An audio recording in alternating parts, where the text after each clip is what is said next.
Cripply, laglag na sa Isabuhay 2025. Tinalo ni Ban si Cripply sa Gubat 15. Panoorin nyo kung magkampiyon ng hindi sinasadya. Isang matinding plot twist ang nangyari. Ito ang Isabuhay na first and second round, sira na ang prediksyon ng mga fans. Alamin natin ang mga nangyari sa laban nila Cripply at Ban. Pero di mo sukat akalain na babaliktad sa akin tong MP3. Sumaktong 3 PM, magdasal ka na ng ama namin. Pag mali ka ng inasal, lagay mo sa akin alanganin. Anong MP3? Baka PM3, chicken ka lang sa akin!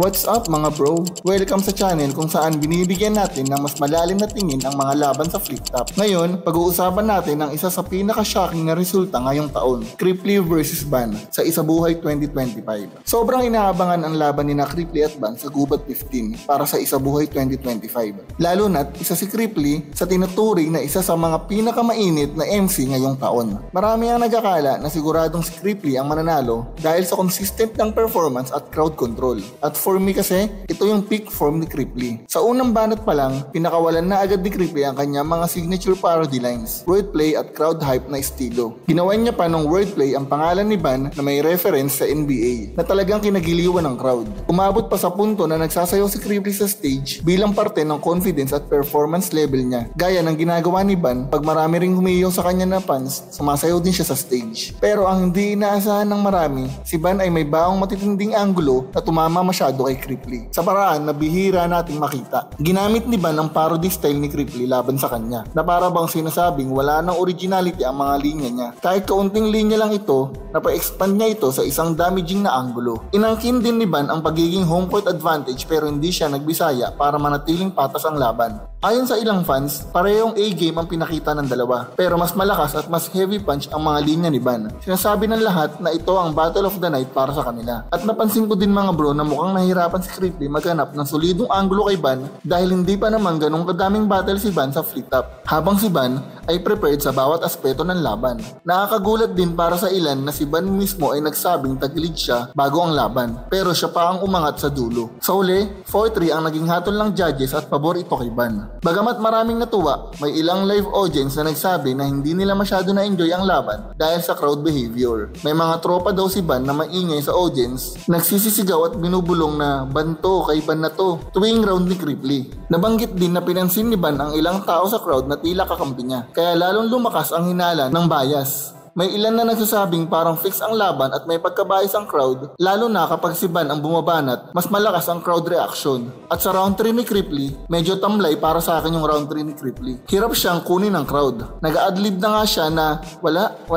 Parang hindi usual sa kanya na di nagre-react ang crowd. Home court advantage ang isang nilamang ni Ban sa laban na ito. Pero sa kabila ng lahat, marami pa rin naniniwala na deserve ni Ban ang panalo dahil solid at matalas ang execution ng anggulo niya. Isa ito sa mga laban na nagpasira ng maraming prediksyon sa Isabuhay 2025. At para sa marami, ito ang patunay na sa flip top, walang kasiguraduhan. Palaging expect the unexpected. Kailangan mong abangan ang bawat laban dahil pwedeng baliktarin ng kahit sino ang inaakala mong sila ang mananalo sa laban na yun. Kung ikaw ay isa sa mga nagulat sa naging resulta sa laban ni na Cripply at Ban o may sarili kang opinion tungkol sa performance nila, crowd reaction o sa sinasabing bias sa laban, huwag kang mahiyang mag-share sa comment section. Gusto kong marinig ang opinion nyo mga bro. Agree ka ba sa naging hatol ng judges sa laban na ito? O tingin mo dapat si Cripply pa rin ang nanalo? Kung nagustuhan mo ang ganitong klaseng analysis at kwentuhan tungkol sa flip top battles, huwag kalimutang i-like ang video, mag-subscribe sa channel at i-hit ang notification bell para updated ka sa susunod nating usapan. Marami pa tayong paparating na video sa mundo ng battle rap. Kaya abang-abang lang mga bro. Maraming salamat sa panonood. Kita-kits sa susunod na laban. Peace out. Sunod-sunod to, grabe. Sakluluhod to sa akin. Two-liners sumuntok versus jiu-jitsu at karate. Two-liners lang ang kaya mo, ang bobo ng atake. Ayoko nun. Ang gusto ko, mag-combo ng marami. Kapag sa malansang is, dapat kapag ganito katapat, sa liga dapat ipinapalapag. Mga linya kala mo kayang sumapak, namali ka sa akin, di pa yan sapat. Pagkatalo sa akin ka makakalasap, mababago patingin ni gago sarap, halatado bigla sa magagana. Oh. Breathtaking yung flow, kaya yung breathtaking yung flow, yung tunog ko na do pag pinatugtog sa MP3, iwasak ka! Tangin, nakakala mo ba kaya mo ko sa ganito kaya atat na atat? Naremote mong pagkakuwang nagrapulti mo si Dobrak, hindi makakasabak, palapag lagapak, di makakapalag mga tulad mo, meron tunog, takatakladag na to agad, mga brad ngayon, tinatagtagtagtag ko ng bratatata!